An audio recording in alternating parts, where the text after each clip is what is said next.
Hola, buenos días a todos, bienvenidos a la 11ª sesión y última de Preparative 25. Estamos un poco tristes, pero ya no nos quedan más contenidos así que compartir. Vamos a intentar transmitiros las últimas cosas que se nos ocurren como ayuda al ejercicio. A los que seguís en el proceso, pues paciencia, tranquilidad y el último esfuerzo. Supongo que estáis cansados, es un proceso largo, pero ya os hemos dicho muchas veces, merece la pena y no decaigáis ahora al final. Los que no estéis o estéis preparando para el año que viene, pues esperemos que os vaya sirviendo para que durante el proceso del año que viene, y si no lo tenéis grabado y si no podéis volver a sesiones, para que os sirva de ayuda o utilidad. La idea, la sesión de hoy, que sabéis que como anunciamos son dos partes, insistimos mucho en la 9ª sesión en que era muy importante hacer simulacros, ejercitarse y conocer cada uno cómo se estructura, cómo se organiza el tiempo, cómo se ordena los distintos temas, etc. Y por eso hemos pensado que os puede venir bien, aunque sea un poco duro y difícil, pues enfrentaros a una situación más o menos similar a la del día del examen. Y con un poquito menos de tiempo, porque si no se nos va mucho la sesión. Y en esta primera parte estamos dándole vueltas y básicamente, perdón, es este, ¿no? Ya me he ido. Vale, sí. Básicamente estábamos hablando del equipo Preparative, decíamos estudiar, no podemos estudiar por ellos, es decir, no se trata de daros contenidos, conocimientos, que como ya os dijimos en la 9ª, pues tenéis que trabajar los temas, resumirlos, estar al loro de la actualidad, estar un poco con esas páginas sepias que os comentábamos de los periódicos de la edición del domingo, etcétera. Por recordar también los otros consejos que dábamos para este ejercicio, el de practicar y hacer simulacros, que lo vamos a hacer en la segunda sesión, y nos vamos a enfocar un poquitín en la parte de los datos. Ya os dimos algunas pinceladas así a nivel general de cómo usarlos, cuándo usarlos, etcétera, y hoy vamos a intentar transmitir básicamente la experiencia del equipo de Preparative, de la promoción de este año, y es lo que pensamos que quizá os podría ayudar un poco a enfocar esa parte de, buenos días, a esa parte de canalizar información que os pueda servir de soporte o de refuerzo para algunas de las ideas que plasméis en el ejercicio. Entonces, el contenido, la redacción en la segunda, los datos lo que vamos a hacer hoy, y los temas de defensa ya lo vimos en la charla también cuando vimos el tercer ejercicio, los consejos, y de hecho la mayoría que ya habéis terminado la defensa ya tenéis bastante experiencia de cómo enfrentaros a un tribunal. Y sin más, doy la palabra a Alberto, que va a empezar a explicarnos un poquitín, cuando hablamos de datos, a qué nos referimos. Buenos días, yo soy Alberto Ramallo, de la promoción anterior, y como decía Luis, estuvimos dándole vueltas a qué podía ser de más ayuda, de más utilidad para la preparación. El tema de los datos siempre es un poco controvertido. Nosotros hemos pasado por este proceso en el que vosotros estáis y os vamos a dar nuestra opinión. Es una opinión personal. Yo espero que os pueda ayudar porque yo al principio del proceso estaba un poco perdido en este área, perdí bastante tiempo buscando datos que luego no fueron útiles y fue hacia el final, cuando ya quedaba poco para el examen, cuando descubrí las fuentes que realmente a mí más me interesaban y donde podía sacar el máximo partido. Y todo lo que volqué en el examen yo creo que procedía de esas fuentes. Pero dicho esto, esta es mi experiencia personal, también la de Luis, pero otra gente aprobó con otras estrategias. Yo creo que la perspectiva que os vamos a intentar dar es más bien la perspectiva ideal, a donde un opositor con el máximo tiempo disponible, con ganas de hacer el mejor examen posible, puede apuntar. Pero no siempre tiene uno tanto tiempo, no siempre puede uno entretenerse buscando diversas fuentes, etcétera, y a veces hay fuentes que van a ser más rápidas, más accesibles, y se puede aprobar perfectamente con esas fuentes. Creo que vamos a recorrer todo esto y vamos a ver si tenéis una visión global de, cuando acabe esta sesión, a dónde voy a ir para defender los argumentos que estoy presentando en mi ejercicio. Básicamente, la utilidad de los datos es esa. La utilidad de los datos que vais a llevar en muchos temas es, en el momento en que estéis redactando el ejercicio, poder apoyar cada uno de los argumentos que vayáis a dar. A continuación, pues lo que vamos a hacer va a ser ver qué tipo de datos, ver qué características y daros una guía de posibles fuentes. Muchas de ellas ya las tendréis en mente, pero a lo mejor alguna os sorprende o decís, ah, pues esto no lo había consultado todavía, voy a ir a mirar ahí. Y luego os vamos a dar, para acabar, un ejemplo de los datos que yo personalmente tenía en un tema concreto, el de contratación pública, para bajar todo esto a la tierra y que veáis que tampoco son, aunque estemos hablando de datos, tampoco hay que llevar 80 datos por cada tema. Al final vamos a tener un conjunto de 5, 10 datos por cada uno de los temas que queremos preparar. Y voy a empezar pasándoos el foco a vosotros. Tenemos aquí un ejemplo de dato sobre el que me gustaría que me dierais vuestra opinión a alguno de vosotros. Si no queréis participar, pues bien, pero echadle un vistacillo y me decís qué problemas le veis a este dato.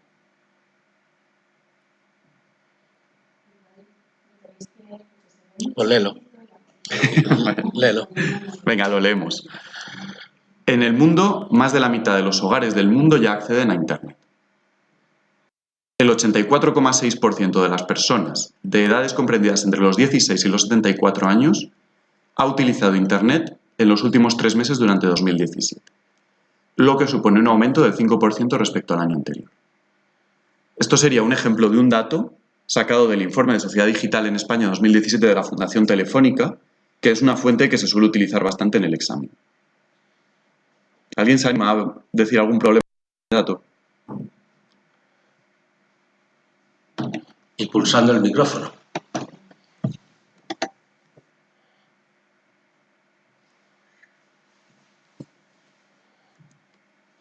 Vamos a ayudar un poco. ¿Este dato nos está contando alguna historia? Cuando vemos este dato, ¿nos queda claro, por ejemplo, ese 84,6% de las personas entre 16 y 74 años? ¿Que es mucho o poco? No está demasiado claro, ¿verdad? Si yo esto lo tengo que defender, si yo esto lo tengo que utilizar en mi ejercicio, ¿esto es un dato positivo o es un dato negativo? ¿Y cómo está repartido? Entre los 16 y los 74 años, ¿está repartido por igual? ¿O a lo mejor los de 16 están al 90% y este 84,6% es porque con 74 años menos de la mitad de las personas están utilizando Internet? Tampoco me queda claro. ¿Y está repartido por igual entre todas las comunidades autónomas? ¿Es igual en Madrid y en Cataluña que en Extremadura? A lo mejor hay algún tipo de problema o no hay ningún problema ahí. Es decir, parece un buen dato, a lo mejor me voy a pasar un buen rato aprendiéndolo, este 84,6, a memorizarlo todos los días, lo escribo por la mañana, pero a la hora de la verdad, ¿qué historia me está contando? ¿Me está contando alguna historia este dato? ¿Qué contexto tiene? ¿Contexto en Europa? ¿Estamos por delante de Corea, de Francia? No, tampoco conocemos muy bien este contexto. ¿Cómo de fiable es la fuente? Sería otro problema que le podríamos ver a este dato. Efectivamente es Telefónica. Partimos de la base de que nos podemos fiar del informe de la Fundación Telefónica, no tiene ningún interés en engañarnos, pero en el mundo más de la mitad de los hogares ya acceden a Internet. ¿Cómo ha sacado Telefónica este dato? Seguramente han consultado alguna fuente, pero no estoy recurriendo a la fuente primaria, esto es una fuente secundaria. En realidad, el cuarto ejercicio, cuando lo vayáis a hacer, la mentalidad con la que tenéis que ir es con la de que estáis redactando un informe. Vosotros ya habéis sacado la oposición, lo que se espera de vosotros en este ejercicio, y esto es mi opinión personal, pero yo lo abordé así, es que os pongáis en la piel que está redactando un informe en base al cual se van a tomar decisiones de inversión, se va a realizar una política pública, se van a definir las líneas generales de algún tipo de intervención política. Esto significa que no podemos utilizar fuentes como un periódico. Tenemos que utilizar fuentes que sean las más fiables posibles. De hecho, el gobierno tiene sus propios recursos, tiene el Instituto Nacional de Estadística y otros recursos para manejar los mejores datos posibles cuando toma sus decisiones. Entonces, no estamos escribiendo un artículo periodístico, no estamos escribiendo un artículo de investigación ni un white paper. No tenemos que dar nuestra opinión personal en este ejercicio. Seguro que esto ya os lo contaron en la sesión anterior. Me remito, podéis ver el vídeo. Seguro que os dieron consejos muy parecidos. al final somos un funcionario al que se le ha pedido un informe para realizar una política pública. Por eso todo lo que escribamos en este ejercicio tiene que estar documentado en base a datos de fuentes fiables. Y bueno, para acabar sobre este dato que os hemos mostrado, habría un problema muy de índole práctica, ¿no? Muy pragmática, pero es cómo, cuando vosotros volcáis esto en el ejercicio, ¿cómo va luego el tribunal cuando salgáis de la sala y se quede el tribunal diciendo qué nota os pone? ¿Cómo va a verificar este dato? ¿Va a poder verificarlo de alguna manera? Si la fuente es más o menos fiable o es más o menos conocida, va a saber dónde ir. Pero a veces citamos informes de un banco. El informe de Telefónica es muy conocido en la profesión, se puede utilizar, pero con todos los datos que vosotros decidáis memorizar y aprender, que sean más o menos verificables. Porque si no, el tribunal en la defensa os va a preguntar si estáis seguros, tendréis que contestar que sí, salvo que os hayáis equivocado con el dato y entonces tengáis que reconocer el error. Y luego el tribunal va a verificarlo, porque va a decir, bueno, esta persona me ha dicho que sí, voy a ir a verificar esto. Entonces, en general es bueno que las fuentes sean relativamente accesibles, sean fáciles de verificar. Entonces, ¿qué datos? ¿Qué datos nos tenemos que aprender? Datos que sean relevantes a los temas, que sean útiles, que cuenten una historia y esa historia os sirva a vosotros para argumentar cosas en el cuarto ejercicio. Es decir, que podáis escribir 1 o 2 párrafos en base a ese dato. Si yo me aprendo ese dato, tiene que ser tan rentable como para que yo pueda escribir un par de párrafos. A memorizar, no os agobiéis. Luego vamos a ver un ejemplo de los datos que yo cogí para un tema. No hacen falta 50 datos por tema, no hace falta pasar horas y horas y horas memorizando datos. Sí hay que tener algunos para apoyar lo que vamos a contar sobre un tema en concreto, pero dependiendo del tema, 5, 10, 20 como mucho, para los temas más de economía y demás. Y vamos a ver una perspectiva, os voy a explicar ahora Luis, que es la de las dimensiones de un dato. Esto lo hemos visto con el dato anterior. ¿Cuál es la dimensión temporal de ese dato? El dato no es solo un número. Es decir, cuando hablamos de un dato no estamos hablando del 82,3 y ya me quedo tan ancho. Ah, es el 82,3. El PIB es 1,1 billones. Ya lo conozco. Ese dato, ese 1,1 billones, es solo una de las facetas del dato.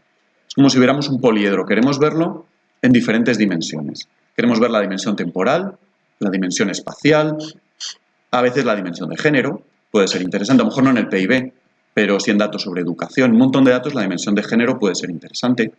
La dimensión de edad, la dimensión TIC, cuál es el impacto de las TIC en ese dato. Entonces vamos a tener, el dato va a ser un dato, lo que llamamos un dato, va a ser un conjunto de números. Y va a ser comprender cómo se han calculado esos números y cuál es la historia que están contando. Eso sería un dato. Ahora vamos a ver ejemplos para aterrizarlo, por si es muy abstracto. Y le voy a pasar la palabra a Luis, que os va a explicar esto de las dimensiones.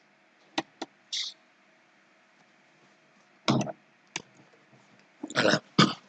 Estuvimos discutiendo si deciros una especie de lista de datos obligatorios o imprescindibles, otros más optativos y otros prescindibles totalmente. Bueno, tenemos un ejemplo en verde, azul y rojo. Es complicado decir, mira, esto hay que sabérselo sí así, pero el otro día ya comentábamos que si hablamos de economía, pues el PIB de España, el IPC o el déficit público previsto, hay algunas cosas, o los datos de empleo, etcétera, que hay que sabérselos. Pero tampoco os agobiáis mucho por un detalle de decimales o centésimas. Realmente, siguiendo un poco, decía Alberto, lo que el tribunal creo que espera cifras de memoria, sino que entendáis los conceptos de cómo están evolucionando o cómo las distintas situaciones económicas, de empleo, de turismo, de lo que sea, de las TIC, se pueden relacionar con cómo el entorno, con el tiempo, con el contexto. Y dábamos algún ejemplo. Por ejemplo, estamos hablando del PIB de España. Bueno, pues hay que saberse cuál es la estimación, hay que saber de dónde cogemos la fuente, lo veremos en este caso. Ver su relación con el PIB de la Unión Europea parece bastante sensato. Dentro del PIB, ver qué porcentaje es que el sector primario, el secundario, etcétera, pues tiene bastante sentido para muchos de los posibles temas que os puedan caer. La parte del TIC, pues también la consideramos imprescindible. Si no sabemos cuánto está aportando el sector TIC al PIB español, realmente la posición de TIC queda un poco clara. Si no lo sabéis, Me voy abajo y a mi tema favorito. Si no sabéis el número de cabezas de porcino que están aportando al subsector de ganadería, del subsector primario, etcétera, pues mejor para vosotros que no lo aprendáis, como no me pasaba a mí. Pero sí es cierto que la parte TIC es así.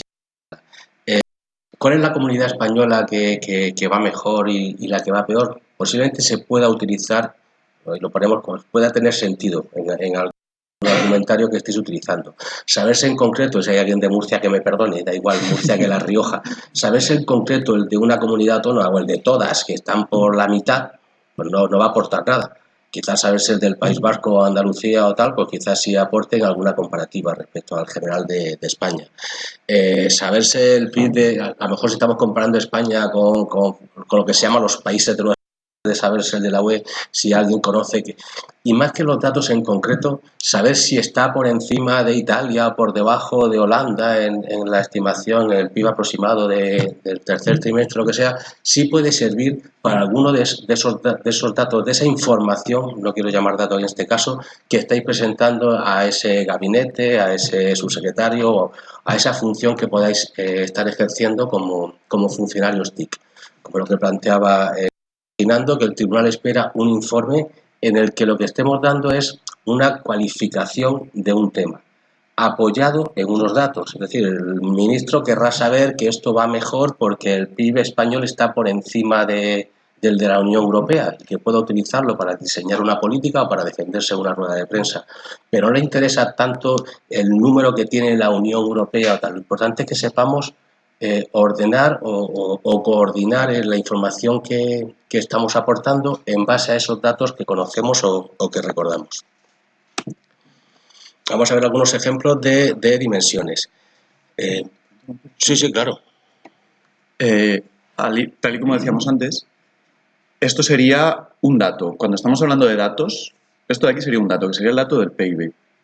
Este dato del PIB viene, en realidad son muchos números. Es PIB de España, PIB de la Unión Europea, comunidades autónomas con mayor y menor PIB.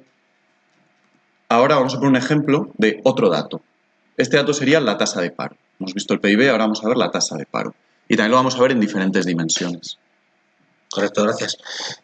Como todos sabéis, en la EPA del tercer trimestre andamos por el 14,55.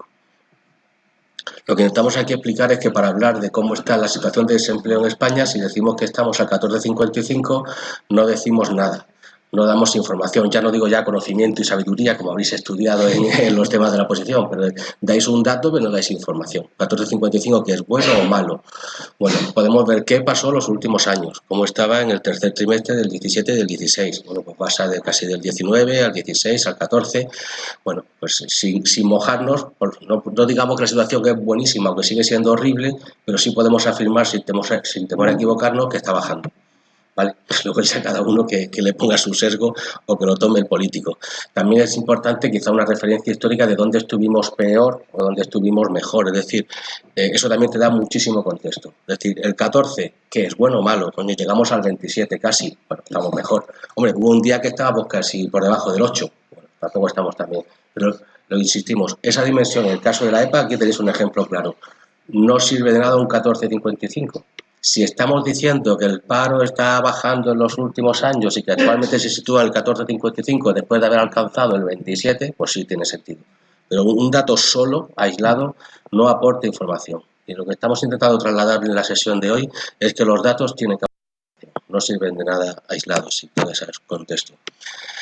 Ya hablábamos del contexto geográfico o espacial. Seguimos con el dato de la EPA, que como ven ahí la fuente, en este caso lo cogemos del INE, que es el responsable de realizar la encuesta de población.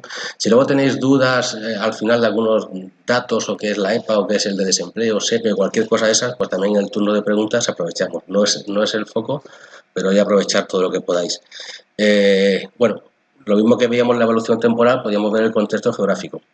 España, 14,55, qué bien, que lleva 4 años bajando y tal, y ya no estamos al 27. Y en Europa, ¿cómo estamos? Pues lamentablemente solo nos gana Grecia, lo cual no significa que estemos muy bien. También podemos mirar en países de la eurozona, en el mundo, o podemos ver en comunidades autónomas, porque es verdad que estamos al 14,55, pero hay algunos que disfrutan de menos de un 10% de paro, como son algunas por el norte, y hay otros que andan con más del 22 y el 23, ¿no? Entonces, quizá en algunos de los argumentarios o en algunos de los temas, pues sería interesante que el político disponga de esa información, porque quizá no sean las mismas políticas o los mismos planes los que tenga que diseñar o que implantar en Navarra que en Extremadura. Entonces, si le das el dato de que España está al 14 y tomamos medidas para toda España, quizá no sea adecuado. Entonces, volviendo a que no se trata de decirle el porcentaje de EPA de cada sitio, pero sí tiene sentido que tengamos por lo menos algunas medidas de cuáles son los extremos que les permita tomar decisiones más adecuadas a corregir el problema, en este caso geográficamente. Parece sencillo que no se pueda tomar todo de forma homogénea. Lo mismo pasa con políticas de igualdad, o sea, políticas contra la desigualdad. Estábamos el 1455 lo vais a aprender hoy, seguro. O sea que, y si el examen sale por diciembre, no hay otra EPA que no se publicará hasta enero y tal. O sea que ya os sabéis uno. También es importante, si estamos diseñando políticas, pues, y si estamos hablando de empleo, pues puede venir bien diferenciar el dato entre hombres y mujeres, pero si estamos hablando de desigualdad, también puede venir bien recordar este dato. Es decir, hay algunos datos que son ambivalentes, como digo yo, o que se pueden utilizar en bastantes sitios. O sea, estamos hablando de brecha de género, podemos hablar de desigualdad salarial, de acceso a puestos de trabajo, la violencia de género y también de la diferencia de desempleo entre hombres y mujeres, ¿no? Entonces, estos son el típico dato que, como yo le llamo, muy rentable. Yo en cuanto podía, luego hablaremos de eso, en cuanto podía y viniera a cuento, lo colaba, insisto. Ya vamos adelantando un poco algo de las conclusiones, siempre que tenga sentido.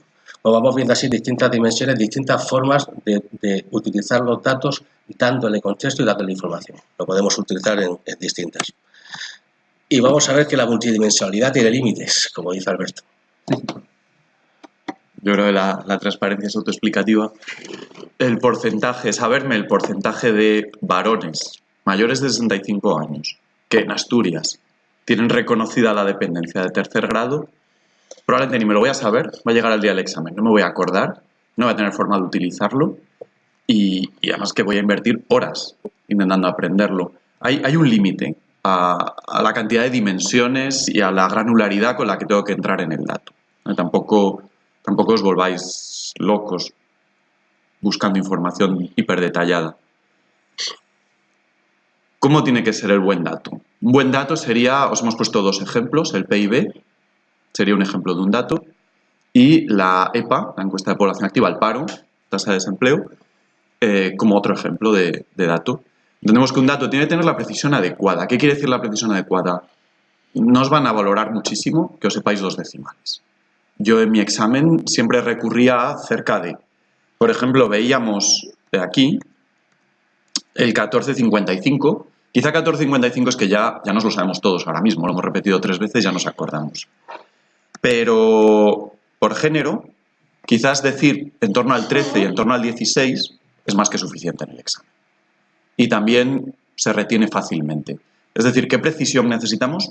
La adecuada. Mejor la parte principal del dato, el 1455, sí que lo queremos con 2 decimales, probablemente el resto no. Queremos aproximadamente, incluso si donde dice el 33%, decimos ligeramente superior al 30%, o 1 de cada 3, nos va a valer igual. Tiene que ser actualizado. Es decir, lo malo del 1455 ya nos hemos aprendido. Tarda un poco más en salir el examen, nos va a tocar aprender otro dato diferente. Cuando salga la nueva EPA tenéis que actualizar este dato y tenéis que refrescarlo. Tenéis que saberos la fuente. La EPA es bastante fácil, es la EPA del INE. Eso lo retiene uno fácilmente. Cuando empezáis a tener datos, recordar cuál viene de las diferentes fuentes que ahora os vamos a enseñar es importante. No es lo mismo si lo ha dicho la ONU, que si lo ha dicho la OCDE, que si lo ha dicho la Comisión Europea o que si sale del INE. El periodo en el que se ha medido el dato. Es decir, la EPA o el PIB, ¿a qué periodo corresponde? ¿En el año 2017? ¿Al año 2018? El PIB no es una cifra que esté en Wikipedia y no cambie nunca. Es una cifra que va cambiando constantemente.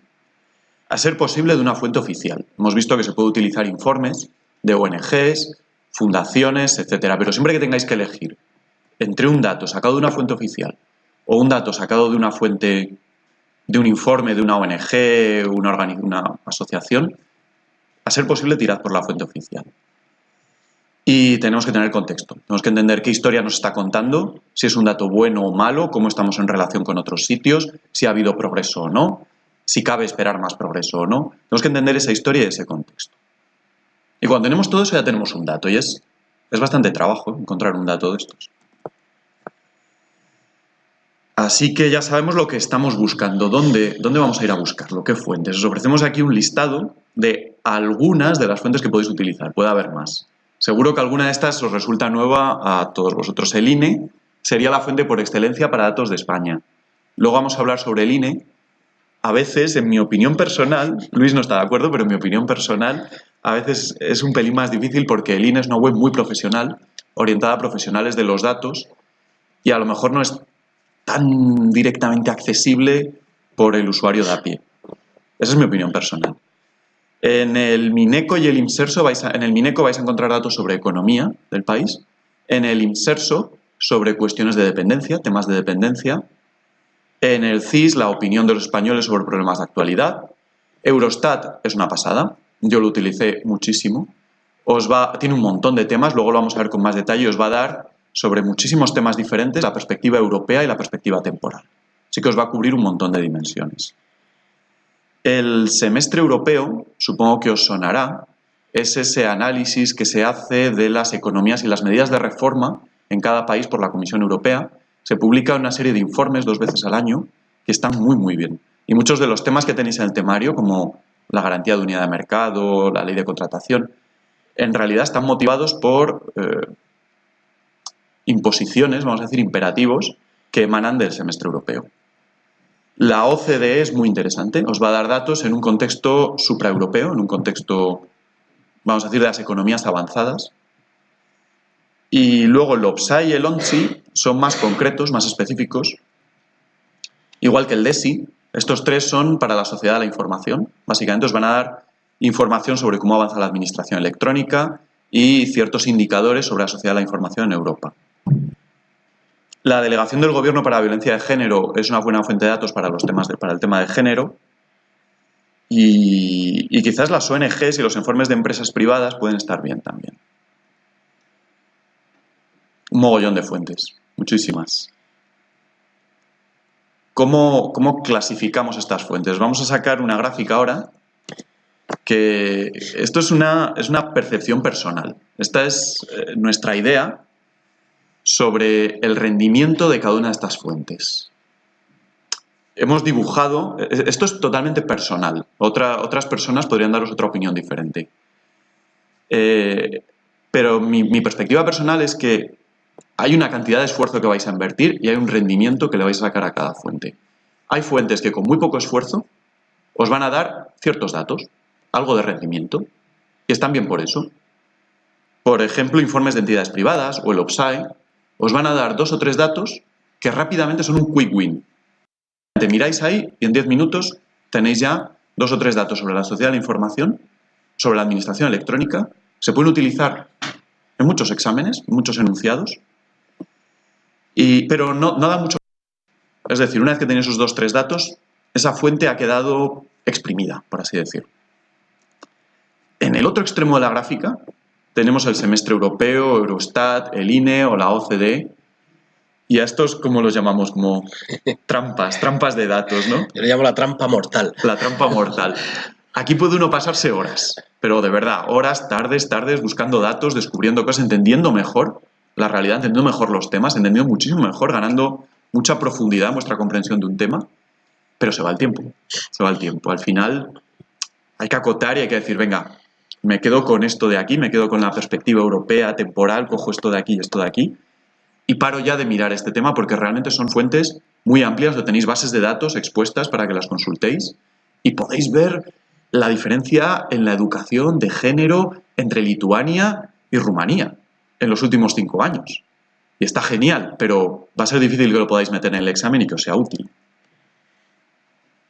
Y en medio hay una serie de fuentes que son específicas de un tema, pero tienen cierta riqueza, tienen cierta dimensionalidad.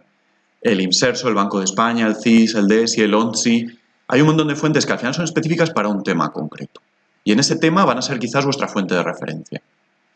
Pero solo valen para ese tema, requieren cierto trabajo y os van a dar 1, 2, 3 indicadores muy útiles para algún tema en concreto. ¿Quiere esto decir, y esto es importante, quiere esto decir que tenéis que desarrollar todo esto? ¿Tenéis que pasar horas en la web de la OCDE, del INE, sacando datos que a veces son contradictorios? Si me quedo con el de la OCDE, me quedo con el de Eurostat.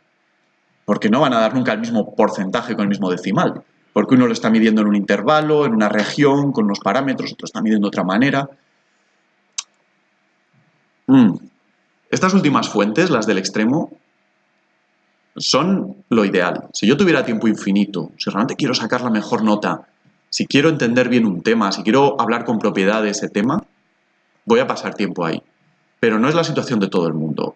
Entonces, aquí queremos transmitir que aunque hay fuentes que están ahí abajo, en la esquina inferior izquierda, y puede uno decir, mira, ni siquiera la consulto, mucha gente ha probado únicamente con ese tipo de datos. Es decir, no es necesario ser un experto en todos estos temas. Están bien, os pueden ayudar, si tenéis tiempo, consultad, vais a aprender muchísimo, son las fuentes de referencia, son fuentes oficiales, una riqueza y una abundancia muy importantes, pero tenéis que medir el tiempo que tenéis y es mejor llevar todos los temas preparados, con algún dato, aunque no sea tan profundo y tan rico, que quedarse bloqueado en un tema contando, como decía Luis, que eran las cabezas de porcino Sí, en Extremadura. No, en España y en Suecia, donde el porcentaje de personas por porcino es más alto que en España, aunque el total de cerdos es menor. Pues, Esto es cierto. a lo mejor ahí es un caso de sobreestudio. Bueno, espero que el tema de las fuentes haya quedado claro. Vamos a dar, para ayudar a anclar esto, a lo mejor dar ejemplos. Vamos a daros 3 ejemplos de 3 datos, ¿de acuerdo? Los hemos buscado, pero esto no quiere decir que los vayáis a coger y todos vosotros llegue el día del examen y todos pongáis el mismo dato, tal cual. No es una buena estrategia competitiva de cara al examen. Un dato que es muy útil, que es un clásico, es el índice de percepción de la corrupción del sector público, ¿vale? Cuando me estudio este dato, ¿cómo me lo estudio? Pues volvemos al tema de la multidimensionalidad. Me puedo estudiar que España está en el puesto 40 y tan feliz. España está en el puesto 42, ya tengo mi dato. Y se podría aprobar. O sea, posiblemente, bien argumentado, se podría aprobar simplemente sabiendo eso. Pero vamos a enriquecerlo un poco. Vamos a ir a por algo un poquito mejor que eso. Nueva Zelanda en el puesto 1. ¿Qué quiere decir esto? Que los países en los que hay menor percepción de la corrupción ocupan los primeros puestos. Nosotros damos el 42, sabiendo que los países que componen la OCDE son más o menos ese número de países, sabiendo que en la Unión Europea hay 27 Estados miembros. El 42 ya sabemos que no estamos de los mejores. Nueva Zelanda sería nuestra referencia aquí. En años anteriores era Islandia. Hay países que están muy por encima nuestro. Pero, ¿qué tipo de indicador es este? Este indicador, ¿cuál es la fuente? Lo elabora una ONG, Transparencia Internacional. Lo elabora anualmente. Y lo elabora en base a la percepción ciudadana. La percepción ciudadana, es decir, mide un sentimiento.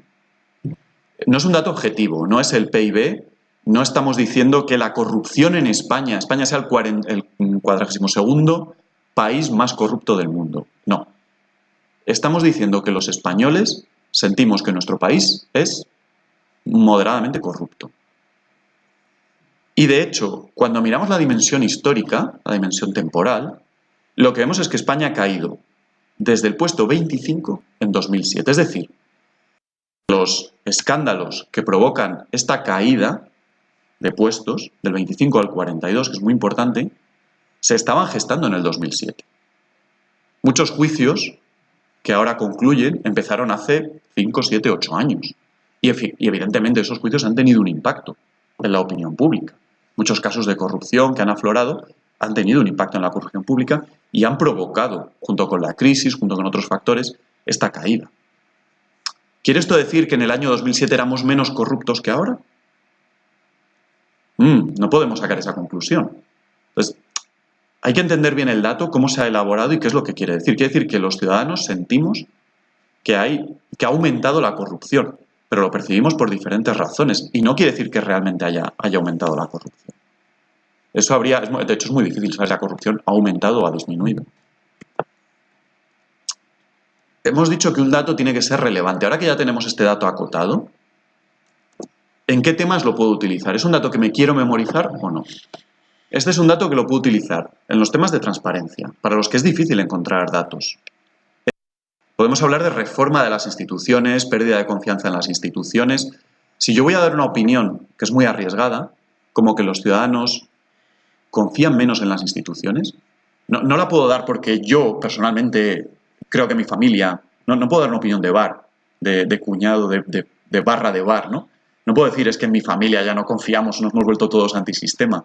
No puedo decir eso. Si voy a dar una opinión polémica como es esta, sobre la que seguramente el tribunal me va a preguntar en la defensa, la tengo que argumentar muy bien en informes de una ONG, del CIS, fuentes relativamente fiables, y no tengo que decir que es mi opinión, sino que en opinión de estas fuentes está ocurriendo esto.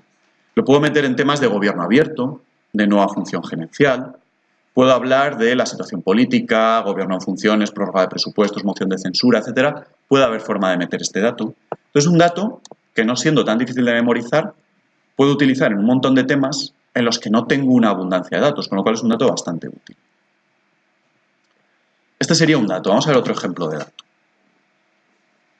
Este lo tenía yo, no lo llegué a utilizar en el examen, pero era un dato que me parecía muy interesante. Nivel de descentralización fiscal en la OCDE. Básicamente, ¿qué modelo de país tenemos? ¿Cómo funciona nuestro país? En España, según datos de la OCDE, es decir, aquí la fuente que me he ido a consultar es la OCDE, porque es un dato que es difícil de encontrar, no lo conseguí encontrar en el INE, no conseguí encontrar fuentes fiables. Tienes que básicamente tendrías que coger los presupuestos generales del Estado y los presupuestos de las comunidades, analizarlos todos y sacar tú mismo este dato. El nivel de descentralización fiscal, según la OCDE en España, es que el gobierno central asume el 56% del gasto. De este 56%, el 32% es la seguridad social. Son pensiones, básicamente, y otros gastos de la seguridad social. El resto es el gobierno central. Las comunidades autónomas gastan el 32% y las entidades locales el 11%. Es un país, España, bastante descentralizado. Las comunidades autónomas gastan más que el gobierno central, exceptuando la seguridad social. Vamos a analizar la dimensión espacial. En Alemania, 60, 23, 17. En Canadá, 32, 47, 21. Esto es un poco árido. Saberme, no me voy a memorizar 60, 23, 17, 32, 47, 21. El tribunal no va a poder confirmar tampoco estos datos. No tiene mucho sentido aprenderme los datos de Alemania y Canadá. Pero sí puedo aprenderme que Bélgica, Canadá, Dinamarca, México, Suecia, Suiza y Estados Unidos, países a los que tampoco les va tan mal la cosa, tienen menos gasto en el gobierno central que España. Es decir, son un modelo más descentralizado incluso que España. España es el 8º país más descentralizado de la OCDE. Esta frase es mía. De facto es casi un Estado federal. España no está tan lejos, creo que la Comisión Europea en algún sitio dice también esto. España no está tan lejos en la descentralización del gasto de los modelos federales. Este dato es más complicado de encontrar, es más difícil de aprender, pero nos da una perspectiva muy buena del modelo territorial, del modelo político de España, de cómo descentralizado está el poder político.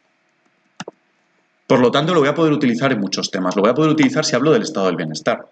Las comunidades autónomas, el gasto que vemos de las comunidades autónomas es básicamente el gasto del estado del bienestar. El gasto en sanidad, en educación. Lo voy a poder utilizar si hablo del modelo territorial. Lo voy a poder utilizar si hablo de gobernanza pública. Cuando el modelo es tan descentralizado, es necesario buscar modelos de gobernanza pública. Las conferencias sectoriales son un ejemplo. El Estado no puede hacerlo todo por sí solo. No tiene suficiente fuerza, no tiene suficiente autoridad por sí solo. Podría tenerla. Vamos a ver si el Congreso hace una ley y se la da, obviamente la tendrá. Pero con ese nivel de gasto, muchas decisiones de gasto recaen en las comunidades autónomas. Por lo tanto, muchas decisiones hay que tomarlas en base a conferencias sectoriales, firma de convenios, a realizar una legislación de base que luego se va a desarrollar por las propias comunidades. Podemos utilizarlo en el tema de presupuestos generales del Estado. Podemos utilizarlo cuando hablamos de la Ley Orgánica de Sostenibilidad Financiera y Estabilidad Presupuestaria. Podemos utilizarlo en muchos temas. Es un dato muy útil, pero ¿cuál es la pega de este dato? Que para encontrarlo me he tenido que ir a la web de la OCDE, como podéis ver ahí. Es una web, obviamente, mucho más árida que el informe de Telefónica. Tengo que elegir el dato que quiero escoger. En esta web me dan a elegir. ¿Quién recauda? ¿Quién gasta? ¿Lo quieres desglosado de esta manera, de aquella? Tengo que elegir y lo que me va a dar es una tabla. Esto que veis aquí es cuando estamos preparando este dato lo que yo descargo. Y a partir de aquí tengo que yo sacar mis propias conclusiones. Esto que veis aquí son mis conclusiones a partir de esa tabla. Es decir, no lo obtengo directamente de un informe, ya rumiado, masticado, machacado y digerido. Tengo que trabajar yo un poco con él. Y bueno, vamos con un tercer ejemplo, que espero que os sea ilustrativo. Este ejemplo lo he vuelto a sacar del informe de Fundación Telefónica sobre la sociedad digital en España en 2017, porque es un informe que es relativamente de referencia dentro del sector. Liderazgo de España en fibra óptica. España es líder en el despliegue, os lo leo porque sé que no lo podéis leer bien. España es líder en el despliegue de fibra hasta el hogar FTTH, Fiber to the Home, en Europa y en Latinoamérica. En FTTH en España tienen cobertura ya el 62,8% de los hogares, el 62,8%. Con más de 18 millones de hogares pasados, hay más clientes de fibra hasta el hogar FTTH que en Alemania, Reino Unido, Francia e Italia juntos. De hecho, somos el país del mundo con un mayor crecimiento de fibra en el periodo 2012-2016. Somos los campeones del mundo en fibra, que se pone la piel de gallina. Esto me encanta, porque es como cuando decíamos se construyen más hogares que en Alemania, Francia, Italia juntos. Somos el number one. A lo mejor voy a darle un poco más de profundidad a este dato. Me pregunto, ¿realmente somos el number one en conectividad? Me vengo al DESI, al indicador que elabora la Comisión Europea sobre sociedad digital y sociedad de la información. Y vamos a leer lo que dice. Nos dice que España, no lo podéis ver muy bien, pero es el cuarto país de la Unión Europea. ¿Sí? Os vais a fiar de mí si no lo podéis ver. España es el cuarto país de la Unión Europea. Por delante solo tenemos a Portugal, Letonia y Lituania, pero ya no somos el número 1 del mundo. En la Unión Europea somos el cuarto. Hay una gran diferencia entre la España, si veis en la cuarta línea, entre la España, tiene dos indicadores, una línea roja y una gris. La roja es la España urbana, son las ciudades. La gris es la España rural. Hay una gran asimetría, mucho más que en otros países. Si vemos Dinamarca, prácticamente no existe esa diferencia, pero en España sí que la hay. Y además cuando lo leo, porque quiero entrar un poco más al detalle, leo esta frase. However, la voy a leer en español, la traduzco. Sin embargo, el impacto de FTTP, Fiber to the Premises, es significativamente menor que el de Cable DOCSIS 3.0 y VDSL. Y me acuerdo que yo estuve de vacaciones en Alemania hace un año, y me acuerdo que me chocó ver en todas las tiendas estas de telecomunicaciones que lo que promocionaban era VDSL. No fibra. Entonces ya me entra una duda, digo, voy a salir un poco de aquí, voy a mirar un poco más en detalle. ¿De dónde ha salido este dato? Voy a mirar este índice DESI. Y me doy cuenta de que la Comisión Europea elabora este Digital Economy and Society Index, el índice DESI, para tener una perspectiva de cómo la sociedad digital se está implantando en Europa. Y el indicador que coge no es la fibra óptica hasta los hogares. El indicador que coge es un agregado de diferentes valores, que es la conectividad. Esta conectividad incluye banda ancha fija, 4G, todas las diferentes formas en que se pueden conectar los hogares, fibra óptica, VDSL, ultra rápidos, nueva generación. Incluye incluso, en último lugar, el precio, cómo de accesible es a la gente. No solo que los hogares estén ya todos, digamos, la fibra pasada, es que si el vecino del tercero no se puede permitir pagar ese paquete tarifario que le están ofreciendo, a lo mejor no tiene acceso a Internet. Con lo cual, es mucho más complejo. No me estoy cogiendo esa frase tan maravillosa de somos los campeones del mundo. Efectivamente, estamos muy bien en el pasaje en fibra óptica. Estoy seguro de que cogiendo ese intervalo que Telefónica coge, temporal, dimensional, etcétera, probablemente seamos, como dice Telefónica, los número 1 del mundo, o de Europa y Latinoamérica, pero la perspectiva global es que España aquí está en la mitad. Está ligeramente por encima de la media de los 28 países de la Unión Europea, en una perspectiva más global que es la de conectividad de los ciudadanos. ¿De acuerdo? Entonces, si yo en el examen pongo que somos los líderes en fibra óptica, no está mal, pero Si he ido un poco más allá, si he investigado un poco más, de lo que me voy a dar cuenta es de que estamos en la parte media de conectividad. De hecho, dentro del índice DESI no es nuestra parte más fuerte, aunque sí que tengo ahora ese matiz de que en fibra óptica estamos francamente bien, en las ciudades, no en los territorios rurales. Es decir, ahora este dato tiene un montón más de matices. Y estos eran nuestros 3 ejemplos. Espero que os ayuden a entender a qué llamamos un dato y de qué manera os pueden ayudar a argumentar y a defender en el examen. Y cómo los buscamos. Luis, ¿cómo buscamos los datos? Yo ahora voy a vender el INE. Un poco recopilamos un poco lo que hemos comentado y os enseñamos unas cuantas web. Creo que vamos a enseñar la portada, digamos la PPT, para dejar tiempo a preguntas, porque si nos ponemos a navegar por ella, que podíamos hacerlo, yo por lo menos me puedo perder. Son trampas. Ya habíamos dicho otro día, empezar hoy mismo, en el tema de recopilar datos. Importante que los extraigáis vosotros, un poco para tener ese contexto. Además ayuda muchísimo a memorizarlo. Lo vamos a ver de las distintas fuentes que os hemos presentado en esa atrás, y algunas que vamos a ver ahora, que seáis capaces vosotros de analizar o entender, quizá no tanto como Alberto, que es un fiera, pero sí por lo menos intentar correlacionarlos. Eso os permite memorizarlos de forma más fácil que enfrentaros a un folio lleno de números y letras al lado. Eso es dificilísimo. Entonces el consejo es que os construyáis vuestra propia tabla de datos, de referencias o de contextos, que el hecho de construirla normalmente ya os va a permitir recordar la mayoría de ellos, o los que podéis usar en un ejercicio.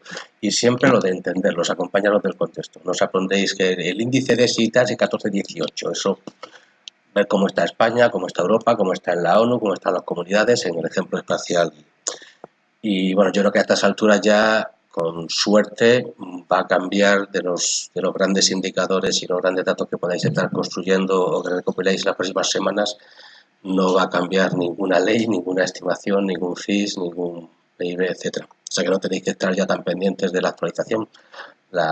Incluso si llegara el examen o la defensa, que también es una pregunta típica, si yo he puesto el dato de la EPA del tercer trimestre y el día del examen ya ha salido el cuarto trimestre de este año en la defensa, y me preguntas, yo aquí puse el del tercero cuando hice el examen, y ahora ha salido, pues sí, creo que ha salido la semana pasada, pero estaba tan liado estudiando este examen que ni me he enterado. No sé, no tendrá tiempo para decir nada porque haya salido el IPC ayer y no lo hayáis mirado. O sea, estaros también cómodos el día de la defensa con lo que habéis puesto en el examen. Raro es que alguien tenga tan mala intención.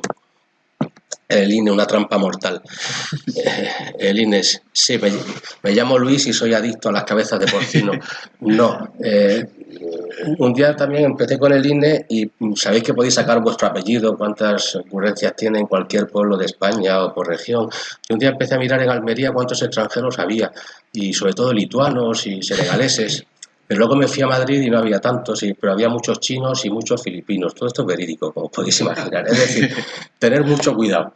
Porque, o sea, una cosa es que ya los datos que pueda ser para el examen, ya ahora os comento un poquito en serio, si pueden ser demasiados, pero es que incluso te puedes navegar cosas chulísimas. ¿Cuánto se gasta un inglés de media cuando está por Barcelona haciendo turismo y cuánto se gasta un alemán en Valencia? Y que no sé yo por qué miro esas cosas, pero es como una droga. O sea, cuidado.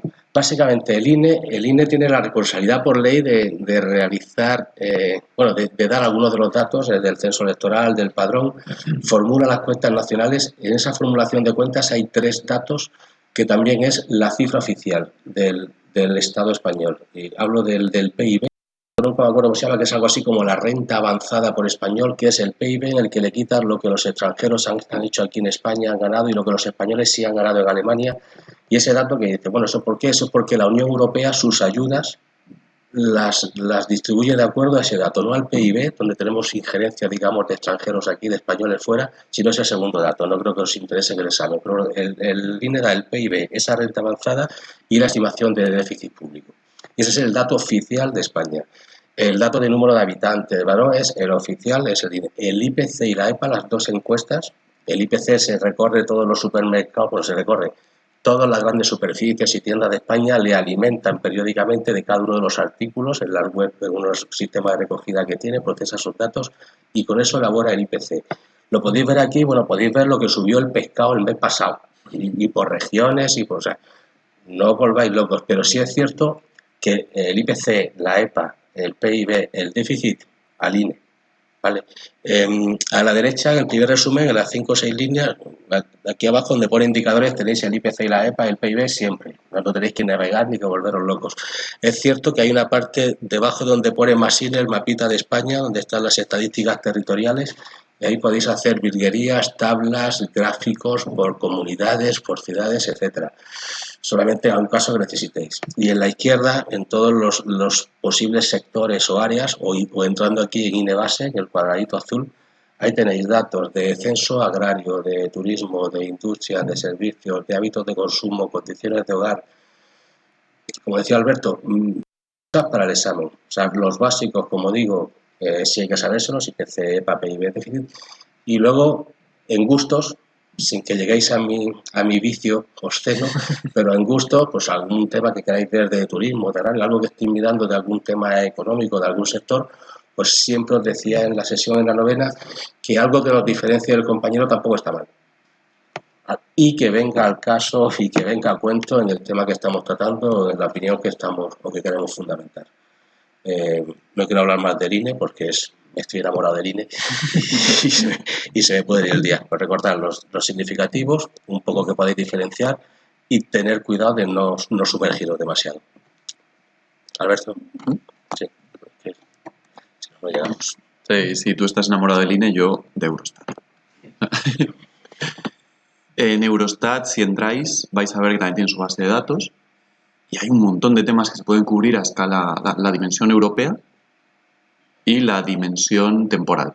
Podéis ver los datos del pasado, economía, población, bienestar, condiciones sociales, agricultura, pesca, comercio internacional, transporte, entorno de energía. Cuando una de estas la abrimos vemos migración, asilo, migración gestionada, proyecciones de población, demografía, salud, educación, niveles educativos, el mercado laboral, condiciones de vida.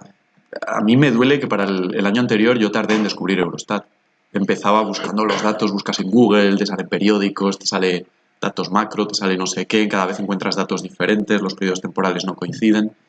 Cuando encontré Eurostat, cogí la directa y rellené un montón de los datos que estaba buscando y para mí fue muy útil.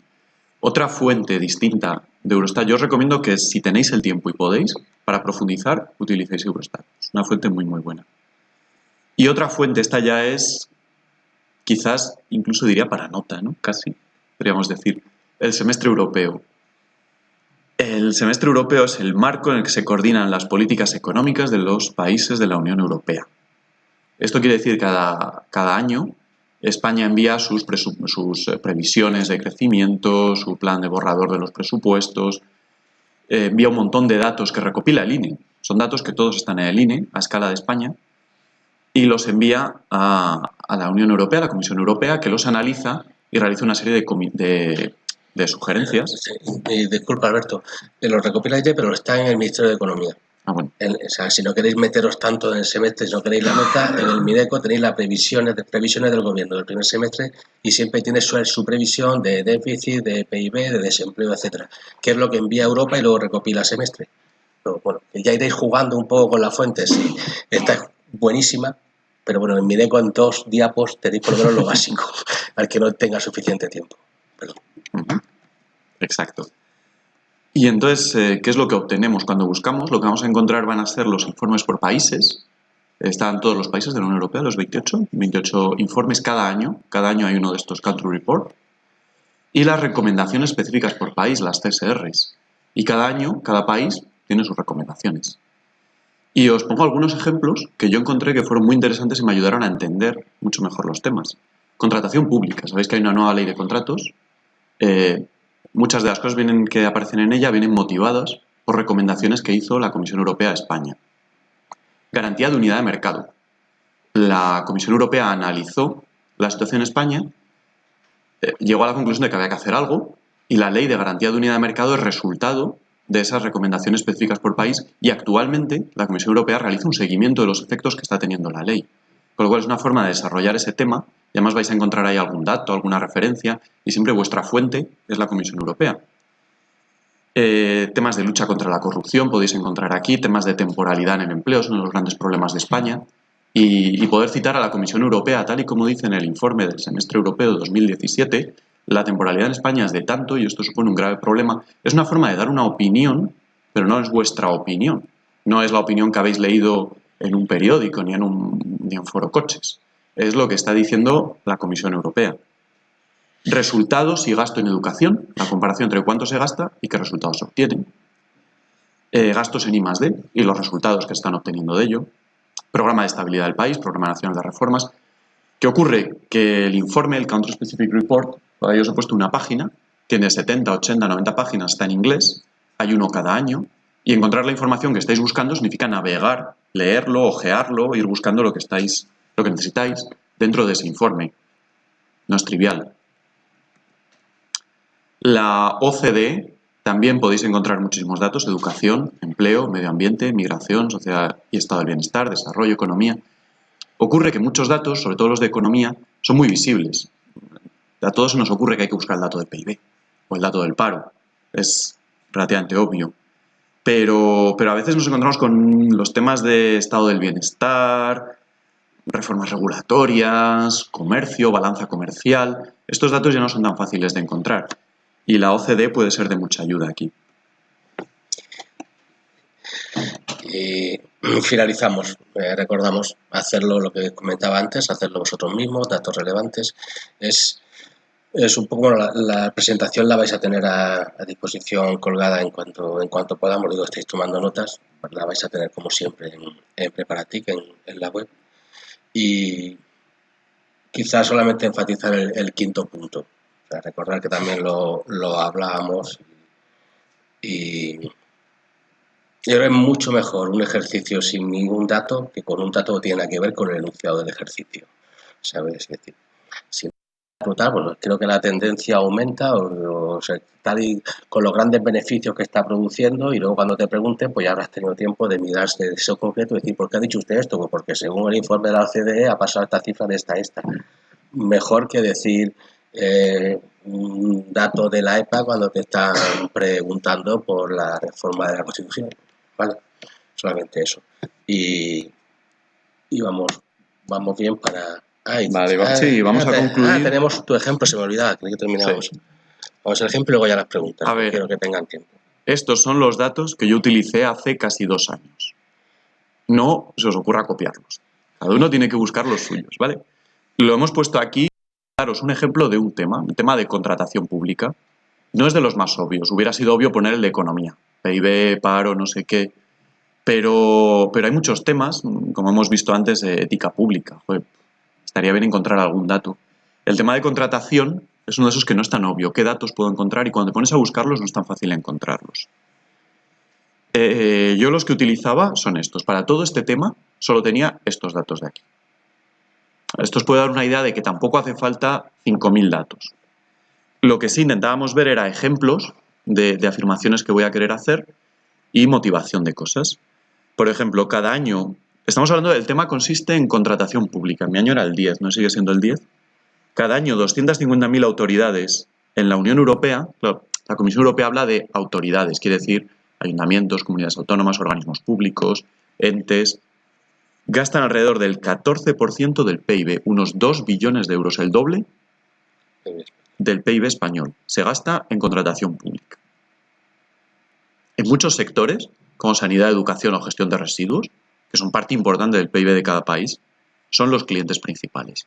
Este es un dato que ya nos sirve, si nos cae el tema de contratación pública, es una introducción perfecta. Nos da una idea de la dimensión de la contratación pública en Europa, la importancia que tiene este tema. Contratación centralizada. ¿Por qué me interesó la contratación centralizada? Porque había leído en un par de Country Specific Recommendations, hecho la Comisión Europea en el marco del semestre europeo, que una de las medidas que España podría implantar, más importantes, es la de la contratación centralizada. Y en el momento en el que yo me examiné no había la ley de contratos actual, estaba la anterior, pero sí que era una de las justificaciones para promulgar una nueva ley de contratación pública. Un informe de la CNMC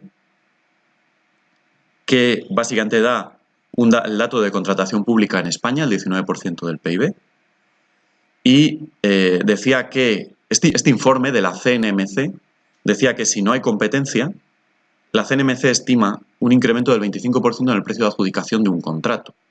Es decir, que un 4% del PIB del país se estaría despilfarrando, y esta es otra de esas opiniones que hay que meter con mucho cuidado en el examen, con muchísima objetividad, y dejando claro que no es vuestra opinión, pero esta falta de competencia en la adjudicación de contratos, según la CNMC, provoca casi un 25% de aumento del precio y, por lo tanto, un 4% del PIB se está yendo por ahí.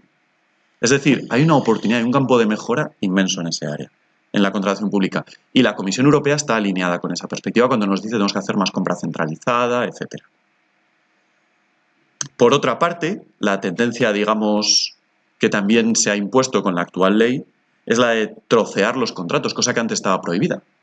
En España, el 99,9% de las empresas son pymes y esta medida de trocear los contratos ayuda a que puedan llevarse una parte del contrato.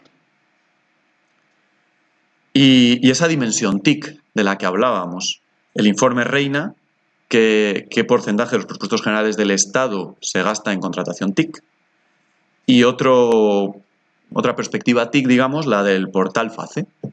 Igual esto ya no es de tanta actualidad, en mi año se acababa de poner, llevaba poco funcionando, era muy novedoso y era una gran mejoría. Ahora ya está un poco más visto, pero puede seguir siendo un dato interesante.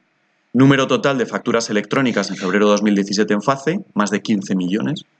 Importe de las facturas, casi 76.000 millones de euros. Y el top de facturas, el Ayuntamiento de Madrid y el Ayuntamiento de Sevilla. No ningún ministerio ni nada, sino 2 ayuntamientos que han abrazado totalmente el uso de FACE y estaban metiendo todas sus facturas por ahí. Con lo cual, estos eran mis datos para defender el tema de contratación pública si caía. Pero vosotros tenéis que buscar los vuestros, no los copiéis, pero os puede dar una idea de, cuando hablamos de datos, de qué información estamos hablando.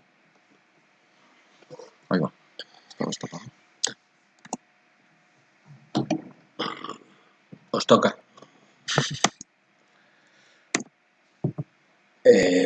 Esta vez, en vez de pasar el micrófono, pues como tenemos la sala de juntas, pues directamente se graba la pregunta. Recordar a los compañeros que no pueden asistir y que luego ven la presentación en YouTube para que lo hagáis con el micrófono, ¿ok?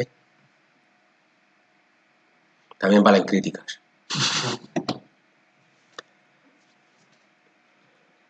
Buenos días.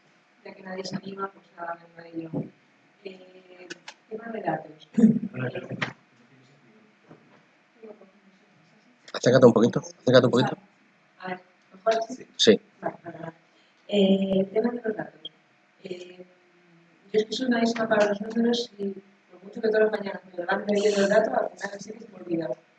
¿Es tan importante el dato o es mejor leer los temas, enterarse de las evoluciones, entenderlos, poder explicar un poquito en relación todo, aunque luego el dato no puedas ponerlo porque seas incapaz de encontrarlo? ¿O es tan importante que si no pones un dato se queda tan poco que el tribunal a lo mejor corre el riesgo de que no lo olvide? Muchas gracias. 1, 2, 3, 4, 5, 6, 7, 8. Puedes tener 8 opiniones distintas. Estoy viendo por lo menos de lo que hemos pasado por el proceso. En mi opinión, si entiendes la información y eres capaz de decir que esto está mejorando, que ha bajado, que ha disminuido, no recuerdas el dato, pero eso es cierto. Si luego te preguntan, sí, ¿por qué dice usted que ha disminuido? Pues porque antes era mayor y ahora es menor. ¿Pero por qué? Es que nunca me acuerdo del dato. Bueno, pues quizás llegue un momento en que al menos los que no hayas recordado en el momento del escrito, pero los hayas puesto esa intencionalidad o esa tendencia, por lo menos ya no son 100, esos 3 el día de la defensa, porque el tribunal posiblemente le vas a dar pie, pues ya ese día, ¿por qué ha dicho usted que está bajando? Porque ha pasado del 18 al 14, pues muchas gracias. Ese es mi consejo. Yo diría, que es complicado, yo diría que dependiendo del tema, hay temas que realmente sí necesitas algún dato. Temas de economía, este tipo de temas, necesitas algún dato. Percepción de corrupción del sector público, el 42. Lo acabamos de ver, igual puedes buscarte un mnemotécnico, puedes pensar, fue el año, no sé, cuando yo cumplí 42 o cuando cumpla 42 voy a hacer esto. En muchos casos yo creo que sí que le da mucha robustez y mucha solidez al ejercicio. No es necesario. O sea, si tu ejercicio está claro, es correcto, prueba si no con órdenes de magnitud. Por encima del 40, hemos bajado por debajo del puesto 40, eso siempre ayuda. Yo en muchísimos casos sí que llevaba aproximadamente. Siempre venía la coletilla de cerca de, en torno a, aproximadamente. Según, hay temas, obviamente, si este año van a preguntaran Constitución, pues ahí son los números de los artículos, lo que puedes poner. Pero no hay muchísimos datos que puedas poner.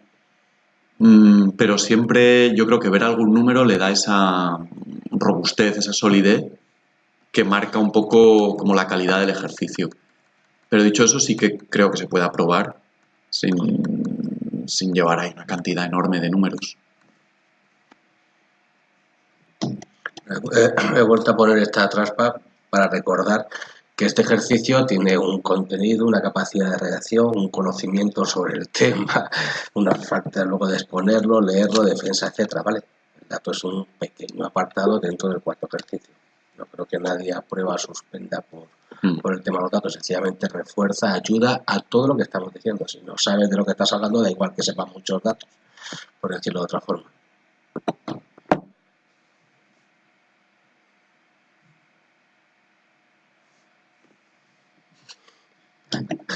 Hoy si queréis darme café o...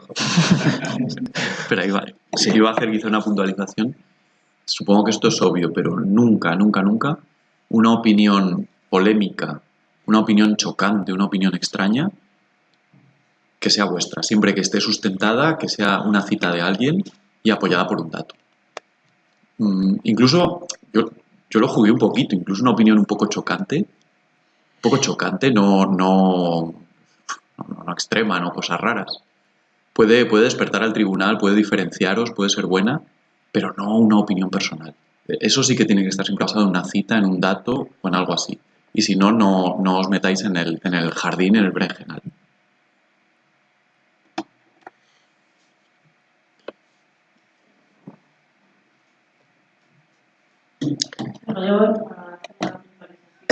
Es que en mi caso sí que me sé hasta el último decimal, entonces, pero que es un caso muy particular y a mí sí que, como tenía 24,32 periódico, sí que me preguntaron si estaba segura que esa era la cantidad. Por eso digo que si se os ocurre ponerlo y intentad luego mirad lo que habéis puesto, porque a lo mejor pues no os acordáis exactamente y decís, pues mire, no, es 24 contra tal, es un dato aproximado. Lo digo porque el caso contrario también se puede dar, para que lo tengáis en mente. Que si pones un dato muy detallado, les va a parecer que igual te lo has inventado en el momento y te van a decir, ¿está usted segura que son tantos? Eso también puede pasar. Sí. No, sí, yo no voy a decir nada. Sí, totalmente de acuerdo. Si el examen está lleno, vamos, yo me pongo en la piel del tribunal y si alguien me llega con un examen lleno de datos, con 3 decimales, y comprobaría. Luego, al acabar el examen, yo creo que después de hacer la defensa, cogería mi móvil, mi tablet, y chequearía 2 o 3 de esos datos por lo menos. Entonces, puede parecer incluso un poco chocante, ¿no? Una precisión brutal, hay un montón de datos. Pero bueno, si luego están bien y realmente te lo sabes, eso pues aquí estás, Ana, tú aprobaste. Claro. Y luego por eso, porque les puede parecer raro, pero bueno, que si tienes la memoria y lo puedes poner, pues perfecto. Claro, no sí. pasa nada, vamos, que por eso que hay opiniones para todos los gustos. Desde luego, si es correcto, no te va a bajar nota. Claro, al contrario, de hecho dirán, pues mira, se acuerdan. Sí. Cada uno tiene que aprovechar sus armas. Yo tenía buena memoria y pues los ponía y era una parte que yo creo que me dio valor al ejercicio. O sea, cada uno sacad lo que mejor tengáis. Sí, por decirlo de otro modo, no quiero que se quede una imagen extraña del tema de los datos en el cuarto. Yo creo que las personas que trabajan muchísimo buscando información, lo que están haciendo es entendiendo mucho mejor ese tema. Y son capaces de hablar más y mejor de ese tema que el tribunal te pregunta. el hecho de, sobre todo el caso de Alberto para mí es paradigma, de decir, tanto que se curró el semestre y tal, lo que hizo es que su ejercicio fue bueno, porque sabía mucho de eso, no porque ya supieran más o menos datos. Esa es una forma también de estudiar y de aprender, quizá menos árida que estar ahí leyéndose el temario o informe. O sea, vas navegando pero te vas creando tu propio esquema de conocimiento. Esto me está enseñando que España está descentralizada por encima de Alemania, a pesar de que Alemania es una república federal y España. Es decir, no tanto saberse el 60, el 30 tal, sino que estás aprendiendo la forma que vas buscando datos. Luego ya los que recuerdes, algunos básicos sí, como decía, pero en general aproximados, no os preocupéis tanto por ellos. El tema de los datos es porque nos están proporcionando información, conocimiento, no porque este examen se trate de estudiarse datos. Lo que intentamos era ayudaros a conocer estas fuentes para que os permita estudiar mejor el examen. Me daba miedo que salgamos de aquí diciendo vamos a estudiar datos, que sabiendo datos apruebas el cuarto. ¿Se entiende, no? Pues si no hay más, damos unos 20 minutos para que dé tiempo así, o sea, menos 20, intentar ser puntuales para empezar el simulacro. Como siempre, dejamos la puerta cerrada. Lo digo porque hoy que venís con cosas y eso, pues estar tranquilos, pues a menos que alguien tenga otra llave, confiemos en que nadie entre aquí. Y nos vemos a menos 20. Muchas gracias. Ay, qué bien, que me aplaude.